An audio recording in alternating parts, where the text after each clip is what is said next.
এখন ইউরোপের বিভিন্ন দেশে ভিসা ওয়ার্ক পারমিট এসে আছে, যেটা আসলে ভিসা স্টাম্পিংয়ের অভাবে আমরা তৃতীয় দেশের, যেটা আমরা যদি বলি দিল্লি কিংবা নেপাল, এইসব দেশে যাওয়ার যে বিড়ম্বনা, এইসবের কারণে আমাদের এই ওয়ার্ক পারমিটগুলো বাতিল হয়ে যাচ্ছে। আজকে আপনারা যেই দাবি নিয়ে এখানে রাস্তায় দাঁড়িয়েছেন, এই বিষয়গুলো নিয়ে আমরাও কাজ করছি।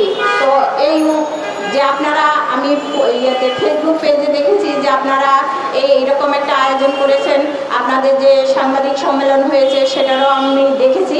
তো সেই থেকেই নিজের কিউরিওসিটির জন্যই আজকে আপনাদের এই প্রোগ্রামটা আমি আসলে দেখতে এসেছি।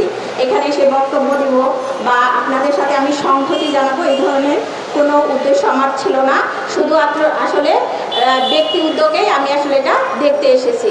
আমরা আমাদের সংগঠনের পক্ষ থেকে র্যাবিট, আমরা সংক্ষেপে বলি র্যাবিট, আমরা ইউরোপের কাজগুলো নিয়ে যে সমস্যা আছে, আপনারা যে সমস্যাগুলো বলছেন, আমরা যারা রিক্রুটিং এজেন্সি, আমরা যারা রিক্রুটার, আমরা এখান থেকে লোক সংগ্রহ করি, বিদেশে কর্মসংস্থানের ব্যবস্থা করি, আমরা এই সমস্যাগুলো ফেস করছি। ইতিমধ্যেই আমরা আমাদের সংগঠনের উদ্যোগে আমাদের যিনি মাননীয় উপদেষ্টা ডক্টর আসিফ নজরুল স্যার, তার সাথে আমরা সাক্ষাৎ করেছি।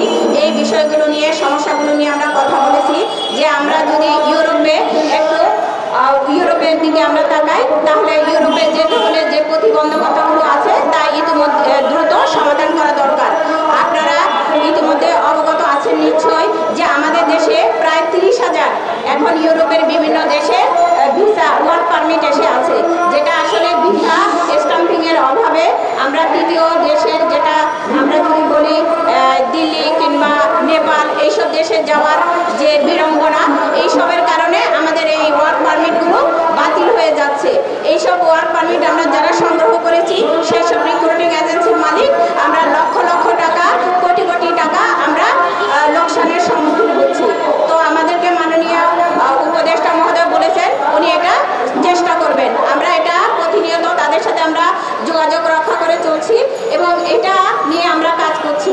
আপনারা যে এখানে স্বতঃস্ফূর্তভাবে সবাই ঐক্যবদ্ধ হয়েছেন, এইটা নিয়ে কাজ করছেন, আমরা মনে করি আমাদের recruiting agency association of Bangladesh Europe and develop কান্ট্রিজের আমরা যে কাজ করছি, এই কাজ আপনাদের কাজটাও এটার সাথে সংযুক্ত হতে পারে, এটাকে আরও ত্বরান্বিত করতে পারে এবং আমাদের যে দাবি, সেই দাবিটা আমরা আসলে আমাদের যে এখন যারা ক্ষমতায় আছেন, আমাদের উপদেষ্টা, প্রধান উপদেষ্টা মহোদয়ের আমরা দৃষ্টিগোচর করতে পারি।